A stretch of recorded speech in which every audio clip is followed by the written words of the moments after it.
Parlons des prépositions en anglais. Aujourd'hui, nous allons nous intéresser spécifiquement aux prépositions de lieu, prepositions of place, et aux prépositions de mouvement, prepositions of movement. Voici un aspect de la grammaire anglaise sur lequel nous allons retrouver fréquemment des fautes de langue chez les francophones lorsqu'ils s'expriment en anglais. Des fautes du type « I am into my bedroom » et « I am going inside the park ». Commençons avec les prépositions de lieu. Prepositions of place, comme le nom l'indique, vous les utiliserez pour vous référer à un état ou à la position du sujet, donc d'une personne ou d'une chose. Si vous dites par exemple « I am at the shop », vous êtes en train d'indiquer là où vous vous trouvez. Donc, vous utiliserez la préposition « at ». Il y en a d'autres comme « in »,« inside »,« outside » etc. Mais alors, qu'est-ce qui caractérise l'usage de ces prépositions? Dans ces structures de phrases, on utilisera typiquement l'auxiliaire « be », comme en français. Si vous voulez indiquer où se trouve le sujet, vous direz « it is », donc « I am »,« you are »,« they are », etc. Je suis, il est, l'ordinateur est sur la table. Il y a bien entendu ce qu'on pourrait appeler des exceptions. Par exemple, l'usage du verbe « arrive » et d'autres verbes qui indiquent où est-ce qu'on se trouve spécifiquement. Mais pensez dans un premier temps à l'auxiliaire « be » plus the preposition of place. Mais par contre, lorsque vous utilisez une préposition de mouvement, elle sera précédée d'un verbe d'action. To go, to walk, to get, etc.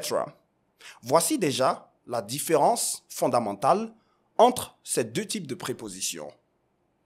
To be plus a preposition of place and an action verb plus a preposition of movement. Vous aurez des prépositions du type over, qu'on peut utiliser aussi comme une préposition de lieu. Donc, il faut faire attention au contexte parce qu'il y a certaines prépositions qui sont utilisées et comme des prépositions de lieu et comme des prépositions de mouvement. Vous aurez comme préposition de mouvement through, across, along, and so on and so forth. Voici déjà le contexte. Sur cette base, nous allons maintenant corriger quelques fautes qui reviennent très souvent. Dans cette phrase, I am going inside the shop. Vous voulez mettre l'accent sur le mouvement, le fait d'aller de l'extérieur à l'intérieur. Dans ce cas précis, il y a effectivement une faute. C'est inside, la préposition que vous allez utiliser pour dire que vous entrez dans une pièce, c'est into. Donc vous direz I am going into the shop, specifically. Si vous dites par exemple go inside, va à l'intérieur, ça a tout son sens, lexicalement et grammaticalement. Mais par contre, si vous ajoutez un complément, c'est là qu'il y aura quelques nuances. Go inside the shop, it doesn't sound very natural, même si c'est compréhensible. Alors, si vous êtes à l'intérieur de la boutique, vous allez dire I am in the shop ou I am inside the shop, n'est-ce pas? Et si vous êtes à l'intérieur d'une pièce spécifique pour indiquer le fait que vous soyez dans un espace fermé et dans une pièce spécifique, vous utiliserez inside, n'est-ce pas? C'est ça la nuance entre in et inside. Vous direz I am inside the fitting room. Je suis dans la cabine d'essayage. On va tout simplement se référer au fait d'aller d'un point A à un point B. Et donc, to go, est-ce qu'on dira to? Non, vu que l'espace dans lequel vous allez est un espace fermé, alors ça ne sera pas go to, comme on dit go to London, another country, mais ça sera go ou get into the shop. C'est ça la différence entre in et into, et encore into et inside. On passe à un autre cas. Lorsque vous dites ici, I'm into my bedroom, je pense que vous avez déjà compris la logique maintenant. Effectivement, on ne dira pas I'm into my bedroom, on dira I am inside my bedroom. Je suis à l'intérieur de ma chambre. Pourquoi? Parce que déjà, On l'a vu tout à l'heure.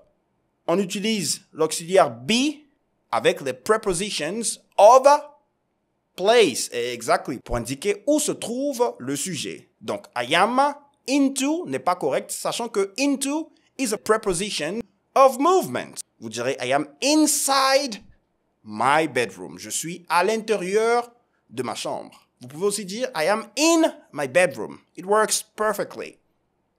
Vous savez déjà la nuance entre in et inside. Inside, lorsqu'il s'agit d'une pièce spécifiquement à l'intérieur d'un espace plus grand. Et in, du fait que vous soyez dans un espace fermé. Lorsque vous dites « She arrived to the airport », ça suit une certaine logique, mais la phrase n'est pas correcte. Où se trouve l'erreur? Effectivement, au niveau de la préposition « to ». La logique que ça suit est celle selon laquelle vous avez effectué un mouvement, n'est-ce pas? Donc, vous êtes allé d'un point A à un point B. Mais il y a une exception ici. Le verbe « arrive » décrit le fait d'être à un endroit spécifique. Donc, vous donnez la position plutôt que de se référer au fait de quitter un point A pour se rendre à un point B. Donc, avec ce verbe, on utilisera la préposition de lieu « at ». « At » que vous utiliserez pour vous référer aux endroits spécifiques. I am at the shop. I am at the grocery store at the airport. Donc, on dira effectivement « She arrived at the airport ». En passant, quelle est la différence entre « in » et « at » quand vous parlez des endroits de la ville? Ça va dépendre. Lorsque vous parlez d'un espace assez grand, vous utiliserez « in ». I'm in the country. Donc, in France. Un espace encore assez grand, c'est une ville. Vous direz I am in Paris. Vous ne direz pas I am at Paris. Mais par contre, lorsque vous vous référez à des endroits spécifiques, par exemple des rues, vous utiliserez at. On peut aussi utiliser on 15th Avenue. Ou lorsque vous vous référez aux endroits populaires de la ville. At the post office, the filling station, la station-service. La phrase suivante est assez intéressante. She's in the bus. Est-ce qu'elle est correcte? Non, elle ne l'est pas. Pourquoi? À cause de l'usage de la préposition in dans ce cas spécifique. Quelle est la règle? Pour les moyens de transport les plus grands, on utilisera généralement la préposition on. Et pour les moyens de transport les plus petits, on utilisera in. Mais attention, il y a des exceptions. Comment ça marche? Si le moyen de transport est personnel, vous utiliserez généralement in. Donc, I'm in my car, in a taxi. Basically, it's a personal means of transportation. Mais si vous vous référez à un moyen de transport plus grand et dans lequel vous pouvez vous déplacer, on utilisera généralement on. On dira I'm on the train, I'm on the bus, on the plane, and what have you. Quelques exceptions.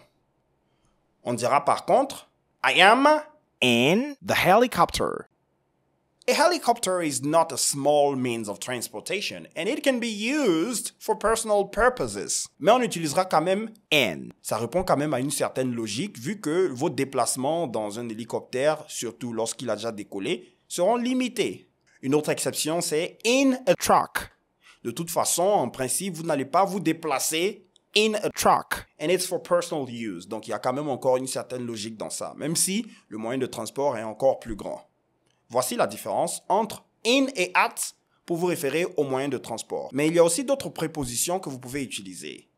Comment est-ce que vous direz à pied en anglais? Vous direz on foot ou by walk. Comment est-ce que vous direz à vélo? Vous direz on a bike parce que vous vous asseyez directement sur le vélo. Donc là encore, c'est une exception. It's not a big means of transportation, but you use it for personal purposes and you sit directly on it. Dans la phrase suivante, he climbed in the tree. La préposition in ne décrit pas le mouvement auquel vous voulez vous référer ici. Lorsque vous dites grimper ou escalader, la préposition que vous allez utiliser pour vous référer au mouvement du bas vers le haut, c'est up. Avec up, on aura le verbe d'action suivi de la préposition up directement. Par exemple, monter la marche, les escaliers, on dira to walk up the stairs. To walk down the streets, up the street or up the alley, along the street, and so on and so forth. These are the prepositions you're going to use with these specific verbs. Donc on dira he climbed up the tree. Dans la phrase suivante, she jumped on the fence. On va dire que l'idée que vous voulez traduire ici, c'est un saut sans contact. Donc vous sautez un obstacle sans contact. Ce n'est pas le fait d'escalader la clôture, mais c'est plutôt le fait de sauter carrément la clôture. C'est vrai que c'est assez gymnastique comme mouvement. Mais le verbe que vous allez utiliser ici, c'est jump lorsqu'il s'agit d'un saut. Si vous voulez vous référer au fait d'escalader, alors vous utiliserez to climb. Et la préposition de mouvement spécifique pour se référer au fait de sauter un obstacle sans contact, c'est over. Vous direz ici, she jumped over the fence. Elle a sauté carrément la clôture. Analysons cette phrase. The cat jumped in the table. Ici, vous voulez décrire un mouvement du bas vers le haut en restant sur la surface supérieure. Donc, le chat se trouve au sol, il saute et il se retrouve sur la table. Il reste sur la table. On dira en français, le chat a sauté sur la table. Est-ce que vous utiliserez on, sachant que on signifie aussi sur? Non. On l'utilisera pour décrire la position, l'endroit où on se trouve. Donc, I am on the table, the cat is on the table. Le chat est sur la table. Mais lorsqu'il y a un mouvement du bas vers le haut, on utilisera une préposition de mouvement, vu qu'on a un verbe d'action, to jump. Et la préposition de mouvement en question sera en fait la fusion entre on, qui se réfère au fait d'être sur, et to pour le mouvement d'un point A vers un point B. On dira the cat jumped onto the table. Here you are. Now you know it.